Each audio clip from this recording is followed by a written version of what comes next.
मोहतरम नादरीन कराम, मैं आपको खुश आमदीद कहता हूँ अपने चैनल पे। पंजाब में शादी ब्याह की रस्में, बाल मगेवा, बचपन की सगाई। पंजाब की कदीम रवायत के मुताबिक बाज़ जज्बाती औरतें अपने किसी अजीज़ की नौमौलूद लड़की को गोद में लेकर इस ख्वाहिश का इज़हार करती हैं कि जवान होने पर अपने बेटे की शादी इसके साथ करेंगी और इसे अपनी बहू बनाएंगी।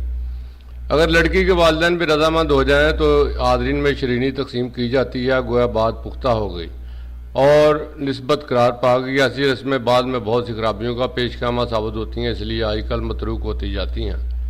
वट्टा वट्टा सट्टा, अपनी बेटी या बहन का रिश्ता देकर किसी दूसरे की लड़की का रिश्ता हासिल करना, यह रस्म भी बहुत सी माशरती खराबियों का बायस होती है।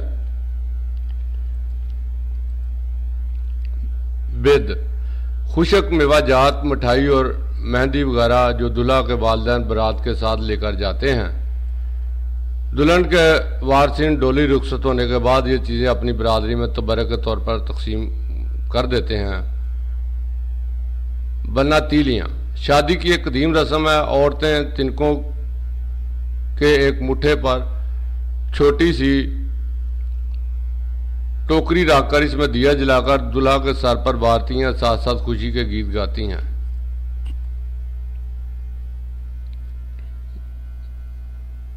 न्योज, दुल्हन के कपड़ों का कीमती जोड़ा। इसमें सिर्फ दो ही कपड़े होते हैं, कमीज और दुपट्टा।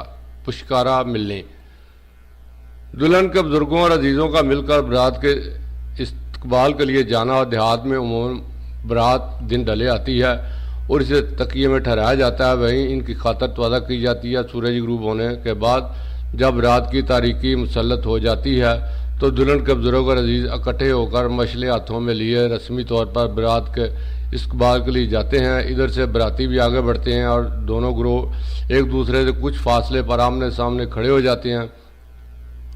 फिर तरफैन से चंद बुजुर्ग और सरकर्दा अफराद आगे बढ़कर बड़ी गर्मजोशी के साथ आपस में बगलगिर होते हैं। यह रस्म मिलनी कहलाती है। मिलनी के बाद बारात गांव की तमाम पेचदार पेच गलियों से होती हुई मशलों की रोशनी में बड़ी धूमधाम के साथ दुल्हन के घर रवाना होती है। इसे पंजाबी ज़बान में टुकना कहते हैं। पगथान, शादी के मौका पर करीबी रिश्तेदार मर्दों और औरतों को भी कपड़ों के जोड़ों से नवाजा जाता है। मर्दों का जोड़ा मोहम्मद पगड़ी के लिए मालमल हैं तो औरतें नेक शगुन के तौर पर दरवाजे की थरदल पर तेल डालती हैं। जब कोई अजीज सफ़र पर जाए या वापस आए तो इस मौका पर भी यह रस्म अदा की जाती है। समझ में आने पर भी घर के दरवाजे पर तेल चुराया जाता है। जागा, शादी से चंद रोज पहले औरतों के रात भर जाकर ब्याह की तैयारी करने और बहन मिलकर गीत गाने की रस्म। जुती लगाई, शादी से अगले दिन जब दुल्हा दुल्हन के साथ ससुराल आता है तो सालियां इसकी जूती छुपा लेती हैं। इस वक्त तक नहीं देती जब तक वो लाग ना दे। इसे जूती छुपाई की रस्म कहते हैं। चग्गा चुन्नी, कमीज और दुपट्टा कपड़ों का जोड़ा शादी के तकरीब में दुल्हा और दुल्हन के वालिदैन की तरफ से करीबी रिश्तेदार औरतों को दिया जाता है। मर्दों को पग थान देते हैं। चपड़ियां पन्नन, शादी के दिन जब औरतें दुल्हा को खारे पर बिठाकर दही चढ़ाती और नहलाती हैं तो खारे के करीब कुछ चपड़ियाँ और पैसे रख देती हैं। दुल्हा का मामू दुल्हा को शगन के तौर पर कुछ रुपए देता है और खारे से नीचे उतरने के लिए कहता है। दुल्हा खारे से नीचे छलांग लगाता है तो चपड़ियाँ टूट जाती हैं और पैसे कहार ले जाते हैं। चौल, सांझे की एक रस्म है जिसमें नैन एक बर्तन में तेल डालकर हाजिर औरतों के सामने पेश करती है। वो रिवाज के मुताबिक इसमें कुछ सिक्के डालती जाती हैं। हर औरत पे नकदी घर की मालका केले में ज़रूर लाती है ताकि वो मुनासिब मौका पर यह नकदी न लुटा सके।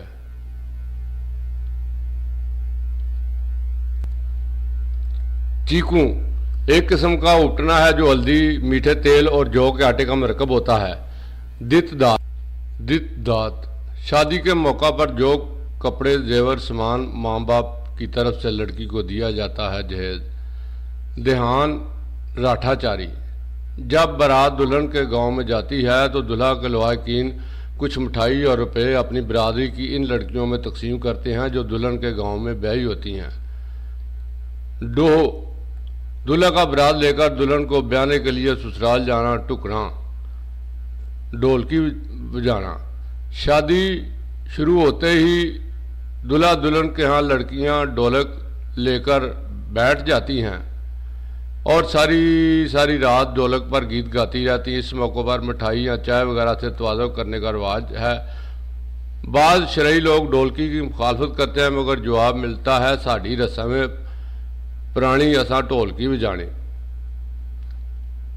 रुपया रखाई, रिश्ते की बात जब पुख्ता होने के बाद रस्मी सी कार्रवाई की जाती है जिसमें लड़के और लड़की के वालिदैन एक दूसरे के घर जाकर लड़के और लड़की के हाथ पर शगन के तौर पर कुछ रकम रखते हैं। इस रस्म को सगाई मंगनी और कुड़माई भी कहते हैं।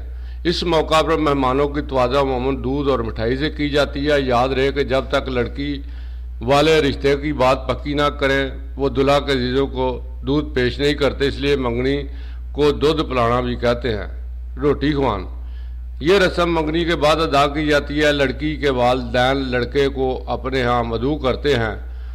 लड़का अपने खाने के बर्तन में कुछ रुपए डाल देता है। लड़की के वालिदैन इसे लुंगी और अंगूठी का तोहफा पेश करते हैं। सबाला, सरबाला, दुल्हा का साथी इसका सबाला या सरबाला कहलाता है। ये अमूमन दुल्हा का छोटा भाई या भतीजा होता है और इससे भी सेहरा बांध कर दुल्हा के पीछे घोड़ी पर बिठाया जाता है। बाज़ तोहम पस्तों का ख्याल है कि सबाला दुल्हा को जिन्नात और अरवाए खबीसा के असर से महफूज रखता है। साहा, शादी का मुअय्यन दिन ज्योतिष के मुताबिक शादी का मुहूर्त हिंदुओं में रस्म है कि शादी के दिन तारीख और वक़्त के तयन के लिए ज्योतिषी से शुभ घड़ी दरियाफ्त करते हैं, इसे साहा कहते हैं। पंजाब के मुसलमानों में ऐसी कोई रस्म नहीं है, अलबत्ता साहा का लफ्ज़ शादी के मानों में आम इस्तेमाल होता है। मजाजन किसी मुबारक और अहम काम को भी साहा कहते हैं। साहे जाना, शादी की तकरीब में शिरकत के लिए जाना, किसी मुबारक और अहम काम के लिए जाना। सिर वारने, वो पैसे जो दूल्हा और दुल्हन के सर पर वार कर सदके के तौर पर लागियों को दिए जाते हैं।